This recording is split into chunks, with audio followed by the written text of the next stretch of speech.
अब यहाँ पे अगर हम प्रोसीजर वाइज आप लोग के चैलेंजेस की बात करें, तो what are the challenges that you face when you deal with patients specially for robotic surgery? Because starting में लोग बहुत ज़्यादा घबरा जाते हैं when you guys suggest for robotic surgery के रोबोट्स पे कैसे भरोसा करें, एंड ये भी डर होता है कि शायद रोबोट ही सर्जरी करेंगे, डॉक्टर्स वहाँ पे मौजूद नहीं रहेंगे.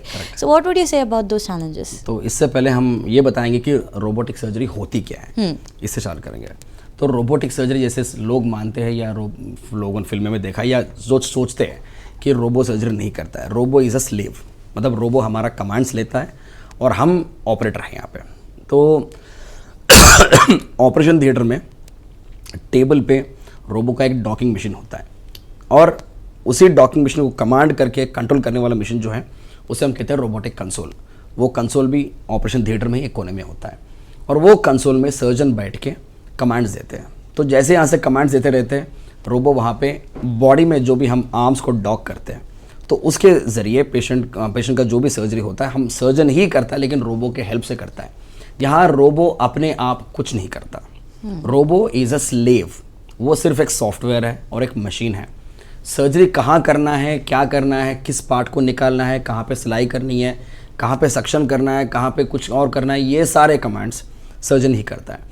तो इसके बारे में भूल जाइए कि सर्जिकल सेफ्टी हमारी गारंटी है, उसमें कोई डाउट नहीं है. तो सर्जन ही सर्जरी करता है, रोबो सिर्फ उनको फैसिलिटेट करता है. अब दूसरी बात, जहाँ तक बात आई सेफ्टी की, अब ओपन सर्जरी करो, लैप्रोस्कोपी सर्जरी करो, रोबोटिक सर्जरी करो, कॉम्प्लिकेशंस वही होंगे जो भी सर्जरी में होते हैं. जैसे हम बहुत बड़ा कैंसर को निकाल रहे हैं, जो भी कैंसर है, जैसे मैं यूरोलॉजिस्ट हूँ तो मैं प्रोस्टेट कैंसर या ब्लैडर कैंसर या किडनी कैंसर की बात करता हूँ. तो और वो कैंसर जो है अगल बगल में दूसरे चीज़ों से भी सटका हुआ है, कुछ अतड़ियों में या स्प्लीन में कहीं और वो थोड़ा फैला हुआ है. तो उन कैंसर्स को निकालने में कभी कभी खून का बहाव इतना ज़्यादा हो सकता है कि पेशेंट को ब्लड लगाने की ज़रूरत पड़े. तो ओपन सर्जरी में और लैप्रोस्कोपी सर्जरी में हमारा शायद कंट्रोल उतना नहीं होगा वो ब्लीडिंग को रोकने के लिए. लेकिन जब बात आती है रोबोटिक की, इतना कंट्रोल हमें मिलता है और इतना डेप्थ में हम जाके उसको कंट्रोल कर सकते हैं.